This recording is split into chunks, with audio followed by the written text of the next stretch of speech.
Hi guys, परव studies में आपका स्वागत है। आज हम class 10 chapter number 7 control and coordination human brain वाला पार्ट करने जा रहे हैं। जैसे कि मैंने आपको पहले भी बता दिया था कि बुक में ज़्यादा इतने एनसीईआरटी में एक्सप्लेन नहीं है, इसलिए बच्चों को दूसरी जो है रेफरेंस जो है उसको रेफर करना पड़ता है। इसलिए आप अपना खर्चा बचा लें, अपने पेरेंट्स का खर्चा बचाएं, इसलिए मैं आपके लिए रेफरेंस से ही नोट्स लेकर आया हूँ।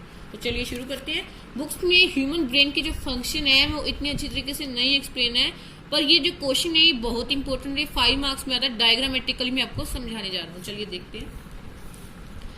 ठीक है, क्वेश्चन ऐसे आता है, कुछ इस प्रकार आता है। Draw the well diagram of human brain and right its function. सबसे पहले हमने फंक्शन बताने हैं, फिर डायग्राम ड्रॉ करनी है। चलो शुरू करते हैं। The bony case present on the outer side of the brain is called cranium.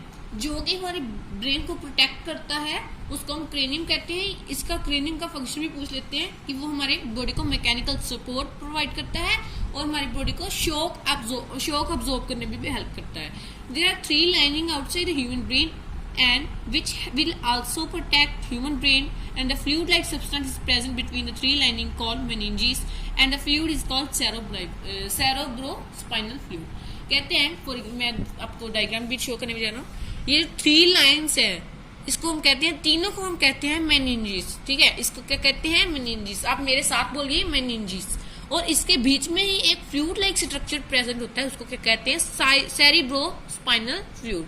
इसका भी फंक्शन पूछ लेते हैं कि जो सेरिब्रोस्पाइनल फ्लूइड है उसका मेन फंक्शन क्या है? वो कि शॉक जो है एब्जॉर्ब करता है। चलिए आगे देखते हैं। There are 3 main organ of the body, mid brain, fore brain and hind brain. इसको भी हम डायग्राम में देखते हैं। डायग्राम्स में मिड ब्रेन कौन से? देखो, मिड ब्रेन, फोर ब्रेन और ये 2 हाइंड ब्रेन। ठीक है, हिंड ब्रेन भी इसको कह देते हैं, अलग अलग प्रोनाउंसिएशन है। तो चलिए हम सबसे पहले फोर ब्रेन का फंक्शन पढ़ते हैं। It consist of 3 main parts. Fore brain की 3 मेन पार्ट है जो इस प्रकार है: सेरिब्रम, ओल्फैक्टरी लोब्स एंड डायसेफेलोन। सबसे पहले हम इन तीनों के बारी बारी करके अंडरलाइन करके बहुत ही हमें अच्छी तरीके से टीचर के आगे रिप्रेजेंट कर रहे हैं, ताकि वो हमारे से खुश हो जाए और हमें 5 out of 5 marks they they. It is the largest and main thinking part of the human brain. It consists of the sensory area, जो मैंने पिछली वीडियो में बता दिया। सेंसरी न्यूरॉन और सेंसरी एरिया में कोई फर्क नहीं है। Motor area and association area. Sensory area वो होते हैं जहाँ पे सेंसरी न्यूरॉन निकलती हैं और सीएनएस तक पहुँचती हैं, और मोटर एरिया वो होते हैं जो सीएनएस से मोटर नर्व को, इम्पल्स को छोड़ते हैं। आगे ओल्फैक्टरी लोब्स आता है, ये हमें स्मेल करने में हेल्प करते हैं। स्मेल करने में, जैसे हम सूंघते हैं कोई भी चीज को। अगर आपको ये भी क्वेश्चन बहुत इंपॉर्टेंट होता है, अगर आप इंसेंस ड्रिंक आपके पास पड़ी हुई है, आप उसकी स्मेल को कैसे देख सकते हो, सूंघ कैसे सकते हो? वो उसके कारण है, फोर ब्रेन के कारण है, जिसमें ओल्फैक्टरी लोब्स है। ये मिड ब्रेन का भी एक one of the important function है। आगे हम पढ़ेंगे डायसेफेलोन। डायसेफेलोन को भी आगे 2 पार्ट्स में डिवाइड किया है, जो कि इस प्रकार है: थैलेमस एंड हाइपोथैलेमस। सबसे पहले हम थैलेमस को एक्सप्लेन करेंगे।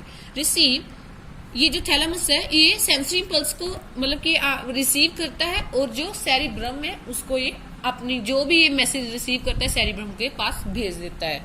आगे हाइपोथैलेमस करते हैं। It help in regulating temperature and also control sweating, working etcetera. ये बॉडी के जितने भी फंक्शन है, स्वेटिंग, वेटिंग, ईटिंग, ड्रिंकिंग, सब कुछ ये हाइपोथैलेमस ही कंट्रोल करता है। इसको आप हीट ड्रिंक, मतलब कि अगर ट्रिक से आपको लर्न करना है तो हीट ड्रिंक भी कर सकते हो। हीट यानी गर्म, जब कोई गर्माहट आती है उससे क्या आता है? पसीना। और ड्रिंक यानी ड्रिंकिंग, ड्रिंकिंग में इसमें आ जाता है, इसलिए मैंने इसमें लिखा नहीं है, पर आप लिख सकते हो एटसेट्रा, इसलिए मैंने डाल दिया है। आगे हम देखने वाले हैं मिड ब्रेन के फंक्शन। मिड ब्रेन के फंक्शन क्या है?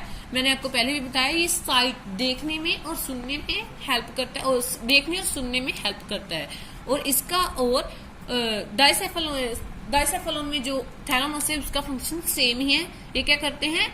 सेंसरी इम्पल्स को रिसीव करते हैं और सेरिब्रम तक पहुंच जाते हैं। आप सोचोगे कि एक ही जो काम है इतनी ज्यादा मतलब क्यों कर रहे हैं? क्योंकि हमारी बॉडी बहुत ही कम्प्लेक्स है, एक टाइम पे बहुत सारे मैसेज आ सकते हैं, इसलिए वो दोनों मैनेज कर लेते हैं।